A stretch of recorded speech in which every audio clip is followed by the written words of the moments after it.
Hey, what is up guys? It's CI Scam here today with the Call of Duty Advanced Warfare episode for you. So today I'm continuing my series of Call of Duty Advanced Warfare Underdog Guns, and in this episode I'll be using the SN6, and I'm using the SN6 Magistrate variant. This isn't a variant that you get out of a supply drop or anything. This is something that you actually earn. So it's not like really something that you get like a luck. You just once you get a certain amount of kills with the regular SN6, you get this one. And it has like increased accuracy, increased range, something like that. So it's a better variant than the original, and also has this cool looking blue and yellow paint kind of thing to it that I kind of like. So we were playing on the map Comeback today in this match, and I'm playing with Chris and Rob, and I ended up getting a lot of kills in this game. For some reason, Comeback is just one of those maps that I get on B flag and I just sit on B flag and let them come to me. There's a little bit of lag, as you can tell, which that's basically every single game there's lag. I don't know why, but that's just Advanced Warfare has just really bad servers, and they don't have dedicated servers, and so the lag is just really bad. And look at like some of these people, they just sit in the corners and just wait for you to come by. And when I'm on the B flag, I sit and I'm pretty much camping the B flag.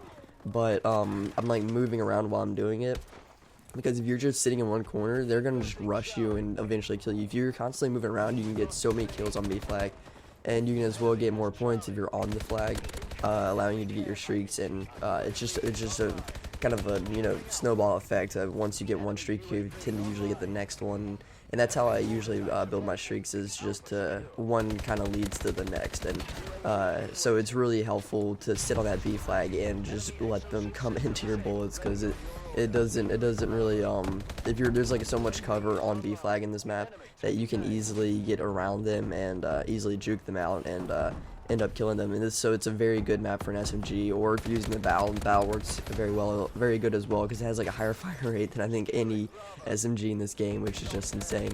And so if you're really trying to get a lot of kills on this map, go for B flag and just try to hold down B flag. That's what I do every time we come to this map. I just hold down B flag, and that's how I get a lot of kills on this map. And if you know me, then you'll know that I'm not a camper, and so you'll know that it's really not me to just sit around and wait for people to come to me. And I don't really view this as camping, because if I was camping, I'd be sitting in one corner and I'd just be waiting for them to just walk into me, and I don't do that. When you see me on B flag, it's almost like constant action. When I see people camping, I see it more as like they're just sitting in the corner and they're waiting for people to just walk by them, and they're not. Look, I got lucky there. I thought he was dead, so I actually stopped shooting. I do that all the time in this game. But when I'm playing this map, it's more like it's just constant action. And when it's constant action and you're getting kills and you're holding down a position that the enemy's trying to take over, I wouldn't call that necessarily camping. Now if I was just head glitching behind one spot the entire time and wasn't really looking around, just looking at one single area, then that's camping. But as you can see, I'm rotating, I'm juking, I'm just duck diving and dodging and all that good stuff. So it's I really wouldn't call it camping. Some of you watching this might call it camping, but to me this really doesn't seem like camping. Now for the attachments I'm using on this, I'm using the foregrip and the laser sight. So far I've still been messing around with attachments on this gun. I haven't found really the thing that, like, the certain attachment that I've really kind of clicked with, the one that I like the most.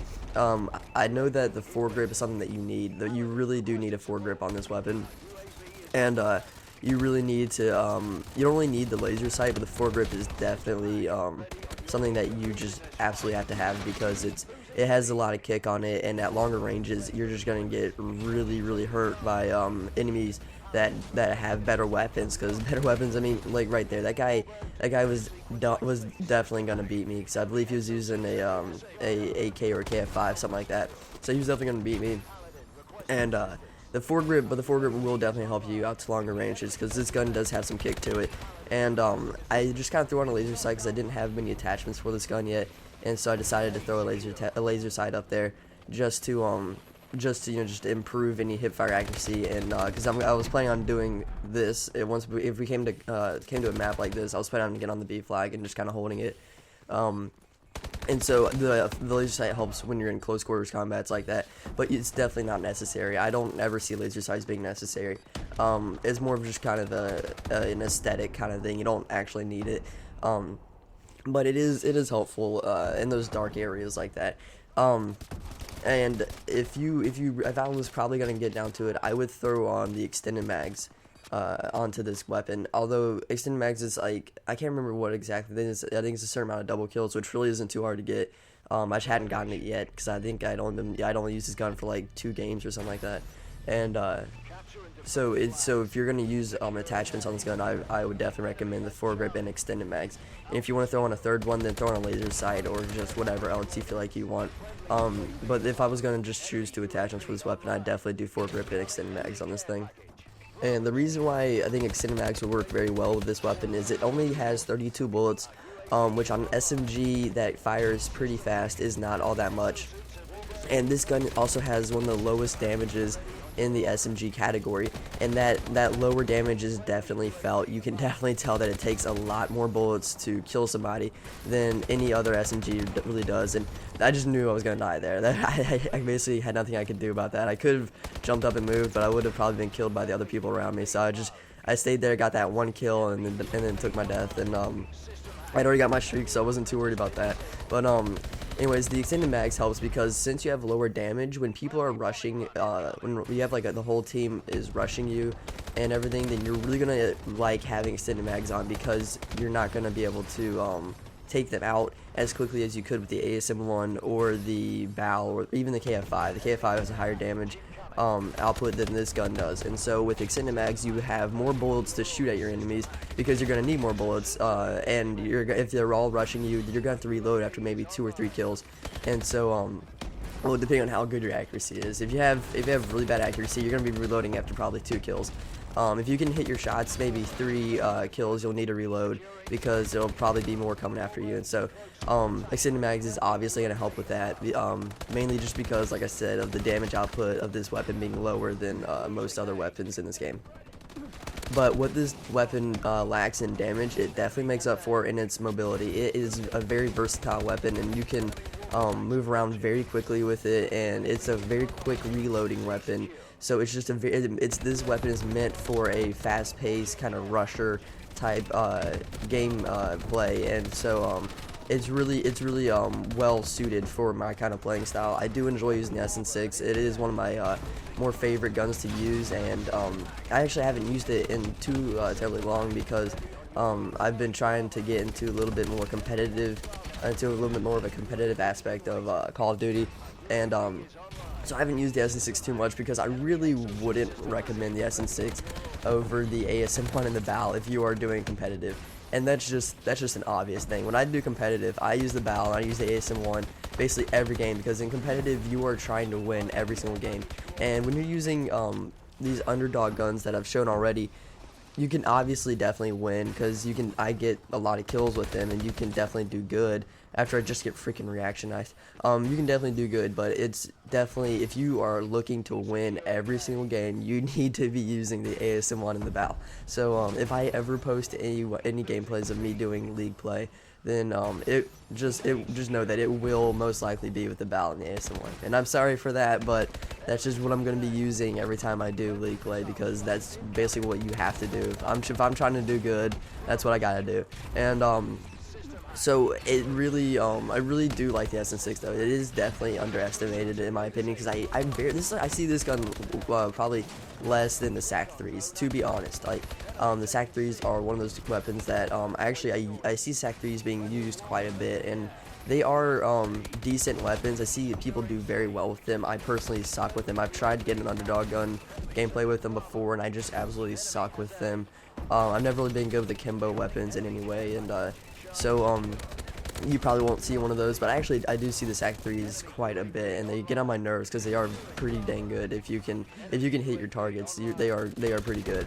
And so this is definitely a probably one of the most underrated SMGs out there. I see it used probably less than the MP11 and the SAC-3s, and I don't know, I think it's just because it has probably like the lowest damage output than any other SMG in its category. I'm not too sure about that, but I am pretty sure that if it's not the lowest, then it is right there at the lowest.